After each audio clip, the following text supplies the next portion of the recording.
未婚夫被抄家那天，他用一封血书与我恩断义绝。他说：“李志威，你和你父亲一样，都让我感到恶心。”我心如刀绞，转身就在雪地里捡回一个替身。后来未婚夫平叛归来，红着眼对我说：“志威，当年是我错了。”这一幕恰好被那个以为我对他情根深重的替身撞见，他眼眶通红，声音发颤：“郡主，原来我只是另一个人的影子。”我与萧承嗣的婚事是经上亲赐，圣旨下的那天，他将我抱起来转了3圈，笑得像个傻子。他说：“志威，等我定八抬大轿去你国门。”可我没等来八抬大轿，只等来一封血书。镇北侯府因通敌叛国被抄家那日，大雪封城，我穿着一身火红的嫁衣，坐在庄镜前，听着满城哭嚎。禁军冲进侯府时，萧承嗣正率兵在外平叛，幸使快马加鞭，将侯府的噩耗与我父亲的功劳一并送至边关。半月后，他的回信到了，永不相见。那血迹已经发黑，刺得我眼睛生疼。我爹安国公李渊踏着镇北侯府的尸骨，登上了权力的顶峰。他走进我的闺房，看着满地狼藉，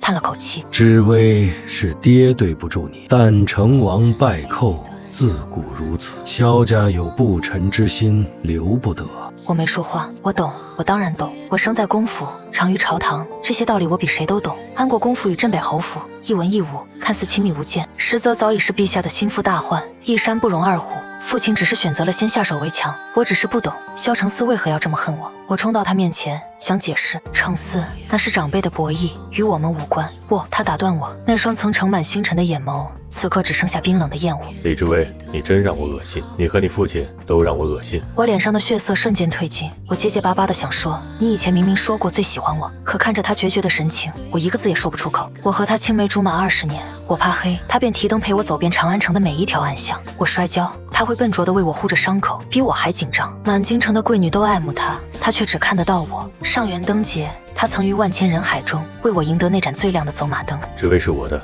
谁也抢不走。言犹在耳，可如今天翻地覆。我爹看着我失魂落魄的样子，满心愧疚。是爹的错，爹会补偿你。他将京郊的别院、江南的庄子，还有一箱箱塞满我库房的东海明珠都给了我。他说：“这天下最好的东西都该是我的。”我看着那些冰冷的财物，感觉自己像个守着空荡皇城的亡国之君，富有四海，却一无所有。萧承嗣走了，他没有回京，而是自请驻守最苦寒的北京，说永不踏入长安一步。我开始夜夜失眠，我给他写信，一封又一封，全都石沉大海。我派人去北京打探他的消息，只带回“一切安好”4个字。直到那天，我从父亲旧部口中得知，北京雪灾，蛮族趁机来犯，那一仗打得极为惨烈，萧承嗣身先士卒，9死1生。我疯了一样冲出府门，备马想去北京，父亲将我拦下，一巴掌将我打醒。李知微，你清醒一点，你现在是安国公府的郡主，不是他萧家的媳妇儿。我被关在府中，整日以泪洗面。那晚，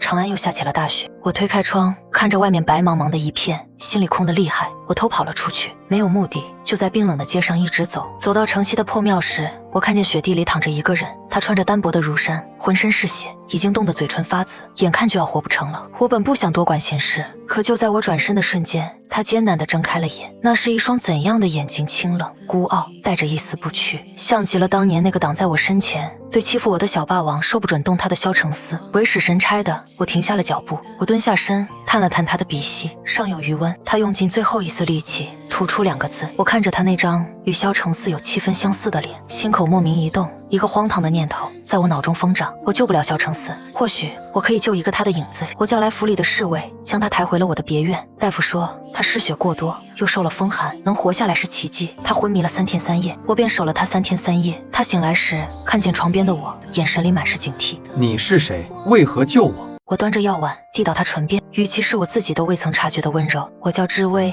你叫什么？他沉默了许久，才沙哑地开口。沈燕的伤比我想象中更重，他身上有10几处刀伤，最深的一刀在后背，差1寸便伤及心脉。大夫说这是仇杀，我没问。每个人都有自己的过往，我不想探究，正如我也不想他看穿我的内心。我只知道他需要一个地方养伤，而我需要一个影子。沈燕性子很冷，话极少，大多数时候他都只是安静地坐在窗边看书，或是在院中练字。我给他请了最好的大夫，用最好的药，每日的汤食补品也从未断过。我的贴身侍女云珠看不懂。郡主，您待这位沈公子未免也太上心了，他不过是个来历不明的穷书生。我描着眉，淡淡地说：“你不懂，找一个这么像的有多难。”云珠似懂非懂地闭了嘴。我开始带着沈燕处理府中事务。父亲年事已高，朝中事务繁忙，府中许多产业都交由我打理。起初我只是想找个由头将他留在身边，我让他替我整理卷宗、核对账目，他做的一丝不苟，甚至能从繁杂的数字中找出底下管事做的假账。我有些惊讶，你看得懂这些？他头也不抬，语气平淡。后来我才知道，他口中的略懂是精通。他不仅懂商贾之道，对朝堂局势的分析也往往一针见血。安国公府的几处产业在我手里一直不温不火。沈燕只用了半个月，重新规划了漕运路线，又盘活了江南的2件丝绸庄，利润便翻了2番。父亲得知后，特地来别院见了他一面。出来后，父亲对我说：“此子非池中之物之微，你眼光不错。”我心中五味杂陈，我只是想找个影子，却无意中捡到了一块璞玉。我开始放权给他，他成了我名副其实的谋士。府中的人都敬他，怕他，因为他手段狠厉，凡是欺上瞒下、中饱私囊的管事，一经查出绝不姑息。但他对我却始终保持着一种疏离的恭敬，他从不逾矩，叫我郡主，行礼周全，仿佛我们之间隔着万水千山。我有些不悦，萧承嗣从不会这样，他会揉我的头发，会捏我的脸，会没大没小的叫我小只了。于是我开始故意为难沈燕，我让他陪我下棋，他棋艺高超，却总在我皱眉时不动声色地走错一步，让我险胜。我让他陪我赏花，我随口说一句那种牡丹开得好，第2日我的房里便会插上开得最盛的铜瓶牡丹。我夜里怕黑，读书时总要点满蜡烛，他便会算好时辰，在我看书时安静地坐在外间，直到我睡下他才离去。他从不问为什么，只是默默地做。他就像一把没有感情的刀，精准地执行着我的每一个命令，满足我的每一个喜好。可我知道那些喜好原本都是萧承嗣的，我让沈燕学的是萧承嗣的字，我让他陪我去的是曾与萧承嗣约好同游的昆明池，我让他为我寻来的是萧承嗣曾答应送我的失传已久的古琴谱。我在他身上一遍遍地复刻着过去。云竹说我疯了。郡主，您这是在折磨他，也是在折磨您自己。我何尝不知，可我停不下来。那日我与他在院中对弈，北京传来消息说萧承嗣在一次夜袭中，为了掩护主帅撤退，身负重伤，下落不明。我手中的棋子啪的一声掉在棋盘上，心口传来一阵熟悉的剧痛。我猛地站起身，脸色煞白。沈燕看着我，那双清冷的眸子里第一次有了波澜。她沉默了片刻，低声问：“郡主可是为了镇北侯世子？”我没回答，转身就走。那晚我喝了很多酒，我抱着酒坛坐在台阶上，看着天上的月亮。我想起萧承嗣曾指着月亮对我说：“这位，等我们大婚，我就把天上的月亮摘下来给你当聘礼。”骗子，都是骗子。眼泪不争气地往下掉。不知过了多久，一件带着体温的外袍轻轻披在了我身上。我回头看见了沈燕，她站在我身后，月光将她的影子拉得很长。夜深了，郡主。她的声音很轻。风大，回屋吧。我借着酒劲，一把抓住她的衣袖，红着眼问她：“沈燕，你说人死了，是不是就什么都忘了？”她身形一僵，我抬起头，醉眼朦胧地看着她那张脸，真像啊。我伸出手抚上他的眉眼，萧承嗣，你为什么不回来？我哭着一遍遍地叫着那个名字。沈燕的脸色在月光下一点点变得苍白，她没有推开我，只是静静地站着，任由我的眼泪打湿她的前襟。许久，她才轻轻地用几不可闻的声音说了一句：“郡主，我不是他。”那晚之后，沈燕变得更加沉默，她依旧为我处理府中事务，依旧陪我下棋读书。但我有些心虚，也有些烦躁。我是在利用她，这一点我从不否认。可她既然选择留下，就该有做影子的觉悟，凭什么给我脸色看？我开始变本加厉，我让她学骑马，因为萧承嗣的马术冠绝京城。沈燕一个文弱书生，从马上摔下来无数次，摔得浑身是伤，却一声不吭，直到能与我并驾齐驱。我让她学射箭，因为萧承嗣曾一箭射下双雕，为我做了一对白玉耳坠。沈燕的手指被弓弦磨得血肉模糊，最后也能在100步之外射中我随手指向的柳叶。她越是顺从，我心里就越是憋闷。我想要的是一个会笑会闹会与我争辩的萧承嗣的影子，而不是一个没有灵魂的木偶。那日我带他去城外的烽火台，小时候萧承嗣曾带我来过这里。他指着高耸的烽火台对我说：“这位，你看，只要点燃它，我的千军万马就会赶来救你。”我当时笑他吹牛，现在想来恍如隔世。我站在烽火台上，看着远处的群山，心里空落落的。我转头对沈燕说，沈燕皱眉：“郡主，烽火乃军国重器，不可妄动。”我让你点，你就点。我来了脾气，出了事我担着。他看着我，眼神里是压抑的怒火。我们对峙了许久，最终他还是妥协了。他拿起火把，走向那堆积如山的狼粪和干柴，火光冲天而起，浓烟滚滚，直上云霄。我看着那道黑色的烟柱，仿佛看到了萧承嗣纵马而来的身影。我笑了，笑得眼泪都出来了。很快，金鸡大营的兵马就包围了烽火台，领头的将军是我父亲的旧部看到我，吓得脸色都白了。郡主，您这是做什么？无故点燃烽火，可是死罪！我无所谓的耸耸肩，本郡主就是想看看这烽火是不是真的管用。将军气得说不出话，只能将我请回了安国公府。父亲得知此事，雷霆大怒，他罚我跪在祠堂整整1夜。李知微，你真是越来越胡闹了。为了一个萧承嗣，你连自己的性命都不顾了吗？我跪在冰冷的地面上，倔强的不肯认错。我没有。你没有？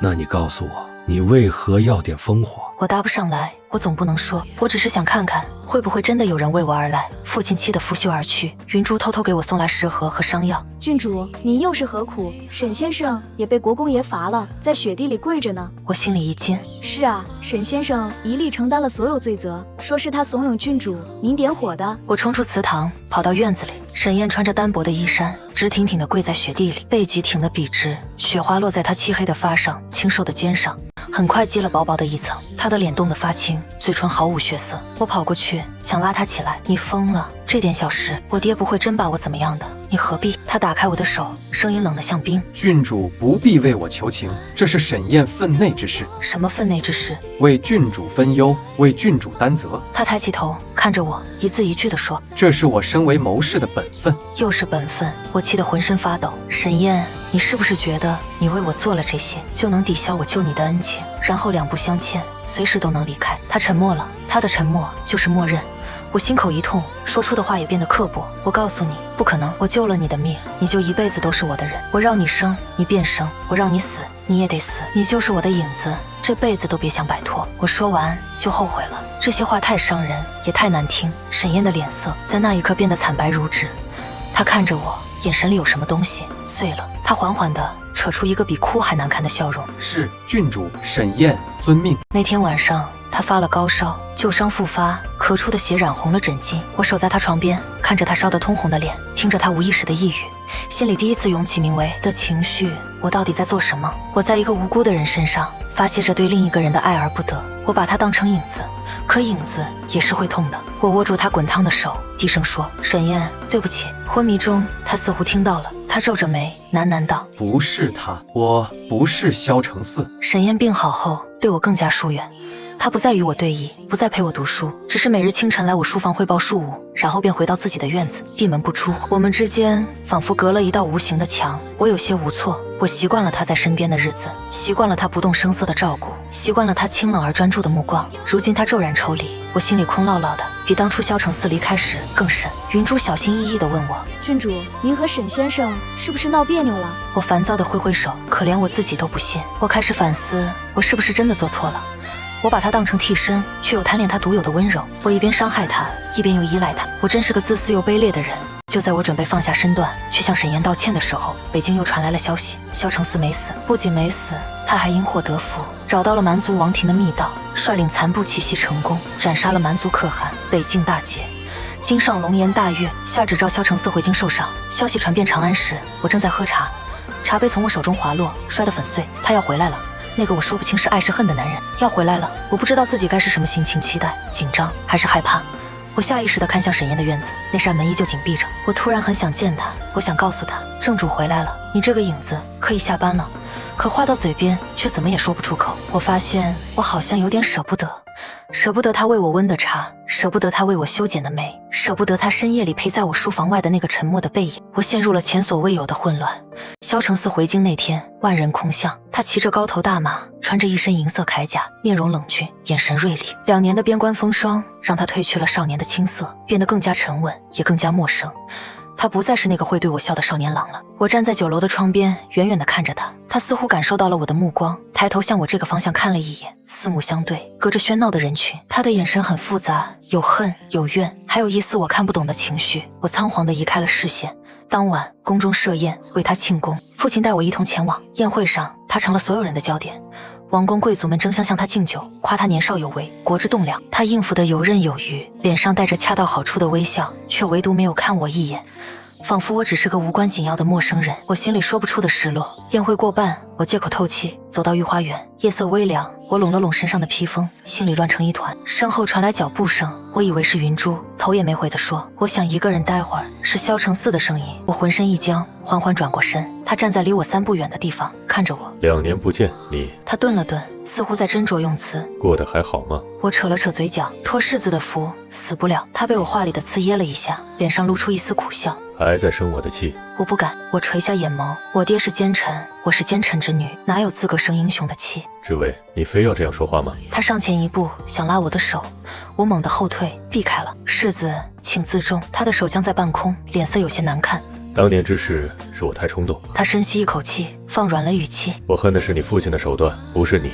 可那时我正在气头上，口不择言，伤了你。这2年我在北京，无时无刻不在想你。我知道你心里还有我，否则你不会。他从怀里掏出一块玉佩，递到我面前。那是我送他的生辰礼物，一块上好的血玉，被我亲手雕成了麒麟的模样。如今那块玉佩从中间断成了2半。我一直留着它，我想只要我还留着它，我们就还有可能。我看着那块破碎的玉佩，心里像被什么东西狠狠揪了一下。我刚想开口说些什么，眼角的余光却瞥见了一个熟悉的身影。假山后面，沈燕端着一个托盘，静静地站在那里。托盘上是我最爱吃的桂花糕，他不知何时来的，也不知听到了多少。他的脸在月光下白得像纸，他手里的托盘在微微发抖。他开口，声音沙哑得厉害：“原来我一直带着的这块玉也是他的吗？”我猛地低头，才发现，为了让他更像萧承嗣，我曾寻了一块一模一样的血玉，也雕成了麒麟的模样，送给了他。我让他日日佩戴，从不离身。我看着他，张了张嘴，却一个字也解释不出来，因为那就是事实。我把他从头到脚都打造成了另一个人的赝品，场面死寂。萧承嗣显然也注意到了沈燕，他皱起眉，用一种审视的目光打量着沈燕，随即嘴角勾起一抹了然的讥笑。志伟，这就是你找的替代品？他刻意加重了替代品3个字。我冷下脸，心里一阵慌乱。我转向沈燕，想解释。沈燕，你听我说，事情不是你想的那样。沈燕没有看我，他的目光死死地盯着萧承嗣手里的那半块碎玉，又低头看了看自己腰间挂着的完好无损的麒麟玉佩，像是在看一个天大的笑话。原来如此，他低声说，像是在对自己说。原来是这样。他脸上的血色褪得一干二净，那双总是清冷的眸子此刻红得吓人。他看着我，声音都在发颤。郡主，你当初救我就是因为这张脸吗？你让我学骑射，让我模仿他的字，让我带着这块玉，都是因为我想成为他。我算什么？一个听话的影子，一个做得不错的赝品。他的每一个问题都像一把刀，狠狠扎在我心上。我无力反驳，因为他说的全都是事实。见我不语，沈燕笑了，那笑容比哭还难看。我真傻。他自嘲地摇着头。我还以为郡主对我是不同的，原来从始至终你透过我看的都是另一个人。这段时间我是不是很可笑？说完，他解下腰间的玉佩，连同托盘里的桂花糕一起放在了石桌上，动作很轻，仿佛用尽了全身的力气。然后他转身就走，背影决绝，没有一丝留恋。我下意识地想去追，萧承嗣却一把拉住我的手腕。志威，让他走，一个玩意而已，你还真上心了。我猛地甩开他的手，回头怒视着他。萧承嗣，你有什么资格说他？我找替身不都是因为你吗？你用一封血书断了我们20年的情分，在北京逍遥快活，你想过我的感受吗？现在你回来了，摆出一副深情的样子给谁看？你以为我还会像以前一样摇着尾巴回到你身边吗？我看着他错愕的表情，心里一阵快意。我告诉你，不可能了，他不是玩意儿，他叫沈燕，就算他是替身，也比你这个正主好1万倍。说完，我提着裙摆不顾一切地追了出去。可御花园那么大，哪里还有沈燕的身影？我找遍了所有他可能去的地方都没有。我回到安国公府的别院，他的房间已经空了，他走得干干净净，除了那身我送他的锦衣华服，他什么都没带走。桌上只留下一封信和一袋沉甸甸的银子，信上的字还是我熟悉的瘦金体，却写得潦草，仿佛主人的心绪已乱。郡主亲启，承蒙搭救，沈燕无以为报，此番恩情容后再报。府中产业账目已悉数整理妥当，交由云珠姑娘，另袋中纹银300两，乃沈燕为郡主效力半年所得俸禄，以及变卖玉佩所得。虽不足以偿还郡主所耗汤药费之万一，但亦是沈燕全部身家。从此你我两清，望郡主与世子百年好合。沈燕绝笔。两清百年好合。我看着信纸上那几个刺眼的字，眼前一阵发黑。他把那块我送他的玉佩卖了，他用这种方式斩断了我们之间最后一丝联系。他把所有的尊严都折算成银子还给了我，然后把感情清零。我瘫坐在地上，握着那袋冰冷的银子，哭得撕心裂肺。我终于明白，我好像真的把那个满心满眼都是我的少年给弄丢了。那个会因为我多吃一碗饭而高兴，会因为我皱一下眉而紧张的沈燕，被我亲手推开了。我以为我在玩一场无关痛痒的替身游戏，却没想到最后入戏最深的是我自己。我病了一场，高烧不退，整日说胡话，嘴里念叨的全是沈嫣的名字。